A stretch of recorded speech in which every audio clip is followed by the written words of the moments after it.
Peggy 18.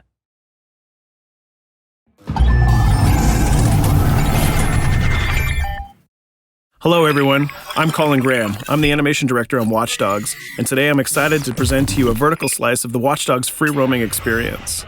So actually, this is not a mission. Everything we're going to showcase today is completely systemic, and we're free to do as we please. We start off in the wards, the low-income district of our interpretation of Chicago. When creating the world of Watch Dogs, we wanted to stay true to the city and give a unique flavor to each and every neighborhood, not only in terms of the architecture, but also in terms of the people that you'll encounter and what is happening in their day-to-day lives.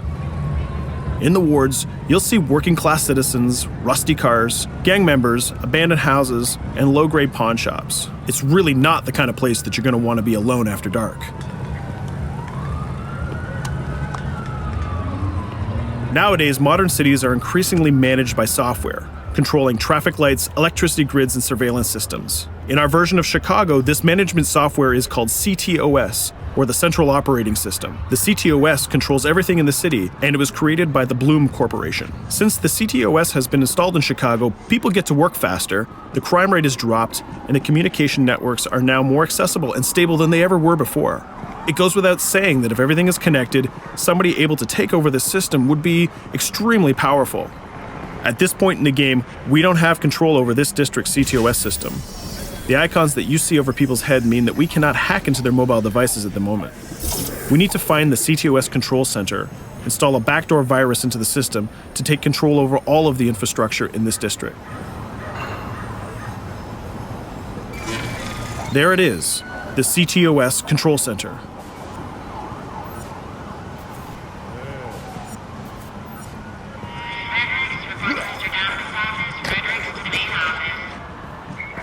Watch it. You're walking someplace you got no business. It's heavily guarded. Let's see if we can find the server access codes from a distance.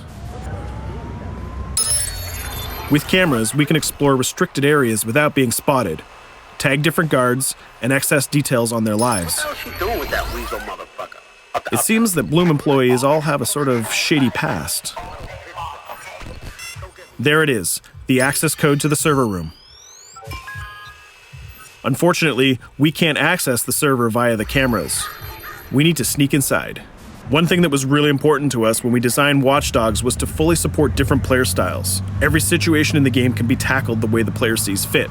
In this situation, we can go all out guns blazing, completely stealth without the guards ever seeing us, or we can hack from a distance without ever setting foot inside the restricted area. Let's hack this forklift. Aiden can use the environment to distract and lure guards. Pretty much anything you hack has multiple functions. So, for example, you could use this forklift to access the roof, or you could use it to create cover. Hacking in Watch Dogs is all about player expression. Let's set an improvised explosive device so we can hack it a little bit later.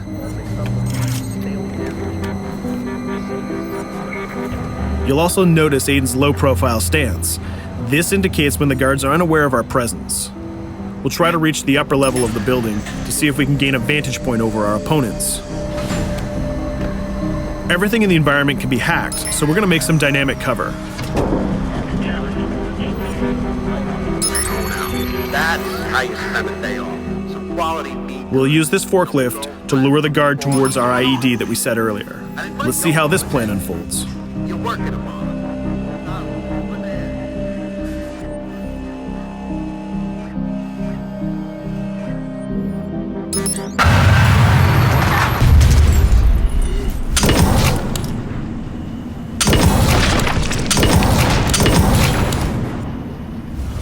What you just saw is called focus.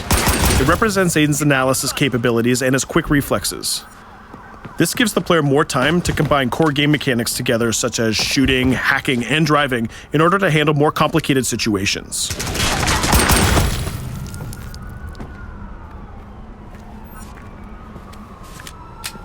Now we can access that control room.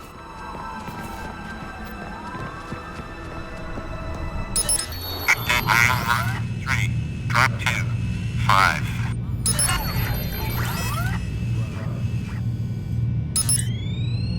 Now we'll be able to hack all of the devices connected to the CTOS within the districts. Thousands of cameras, traffic lights, the electricity grid, and most importantly, all of the citizen information profiles. We can also benefit from the Chicago Police Department Crime Prediction System, which uses facial and pattern recognition to spot potential criminals or potential victims.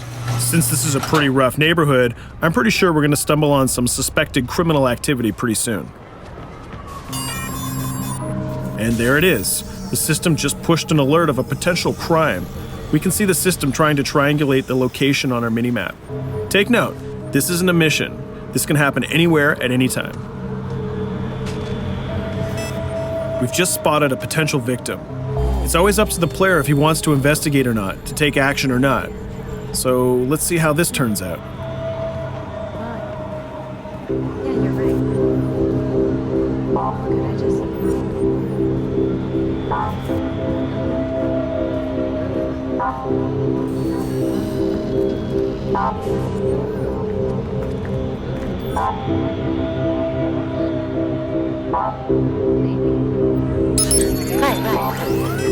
You think you're leaving me? Huh?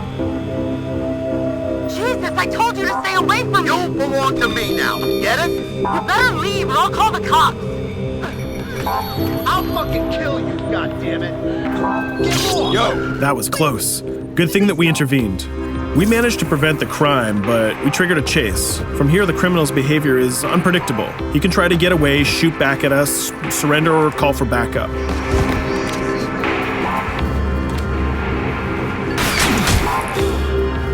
It seems like he decided to get away by car. Let's chase him down. In Watch Dogs, we have a wide variety of vehicles. Each one of them has their own unique properties and handling. Let's see how we can use the CTOS to our advantage to neutralize this criminal and leave the cops to deal with him later.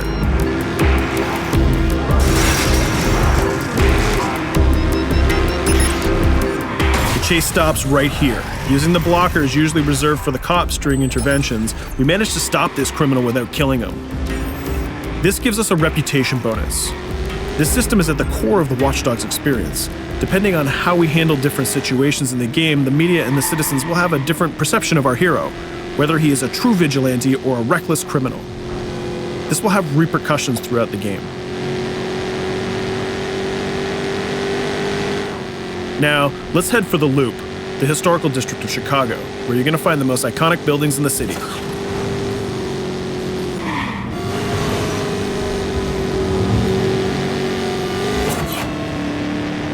We're going to go to a gun shop to see what arsenal is available for players. The economy is a big part of Watch Dogs. Players will be able to grow their arsenal with weapons and craft their tools in order to increase their power and their hacking abilities.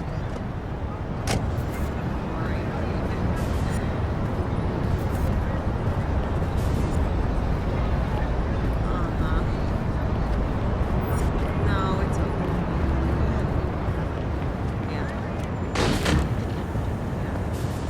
You will find all of the weapons that you would expect in a traditional shooter. Pistols, assault rifles, guns, sniper rifles, and grenade launchers, just to name a few. A lot of bullets were fired in our last encounter with the CTOS guards. Let's stock up on some more ammo. Finding everything.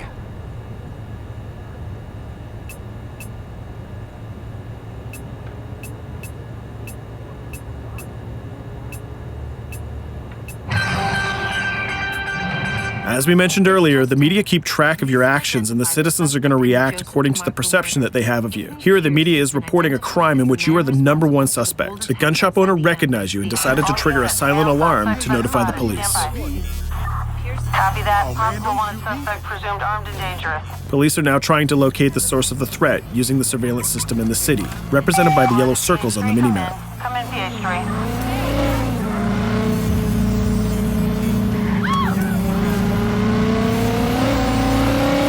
Aiden is able to stall their efforts by hacking into their communication systems while avoiding the scanning areas.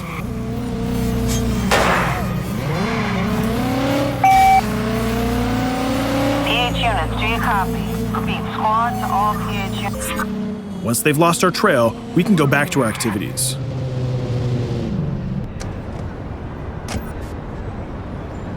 One thing that Bloom did to win over the population of Chicago with the CTOS project was to install free Wi-Fi hotspots throughout the city.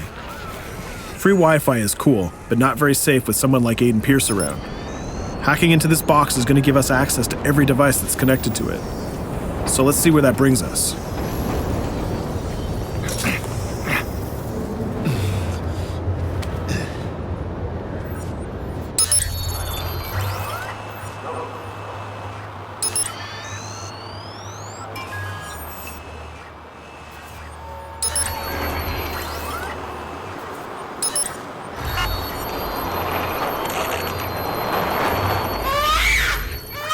We just hacked into the webcam of a laptop. It seems that we're in the apartment of a mother and we can hear her baby crying in the background.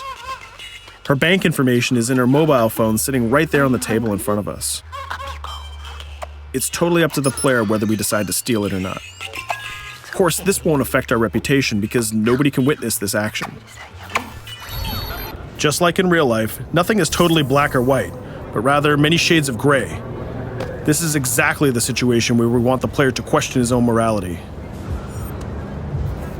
Let's go withdraw that money. If you think that you're alone, think again. Aiden is not the only hacker in town. Someone's trying to install a backdoor virus on Aiden's phone in order to steal a portion of the information that he's gathered through the game so far. First, we're gonna have to reach the area where the signal is coming from.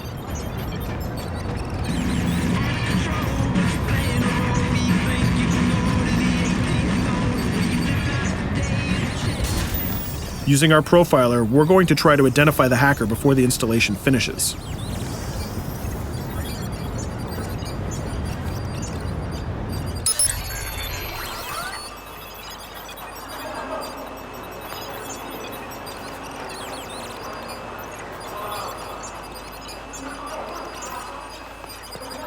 There he is. In Watch Dogs, things aren't always what they seem to be. This is actually another player that seamlessly came into our single-player experience. Let's not let him get away with this. We're going to teach this guy a lesson.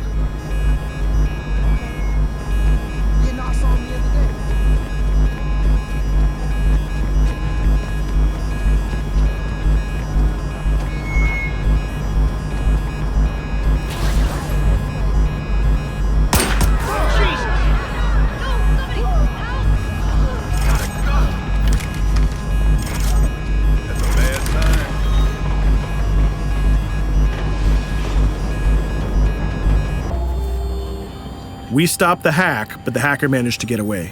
I don't know about you, but we can't let this pass by. We need to retaliate. Using the grid, let's see if we can find that second player.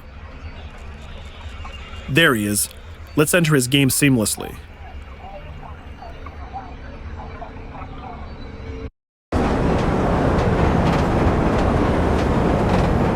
The second player is not yet aware of our presence. If we act carefully, he might think that we're one of the many NPCs in the city.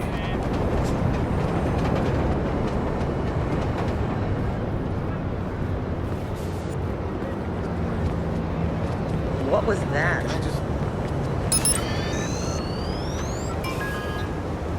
So let's find a place to hide and start hacking. What's going on?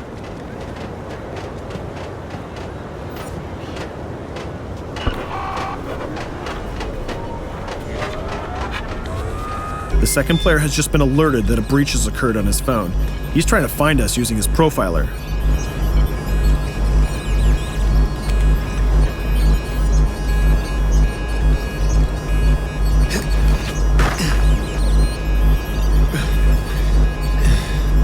He's dangerously close. Let's hide in the car.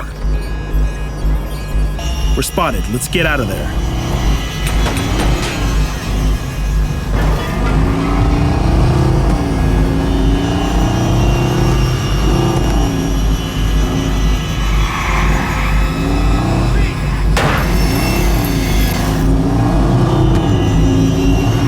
Let's set up an ambush right here.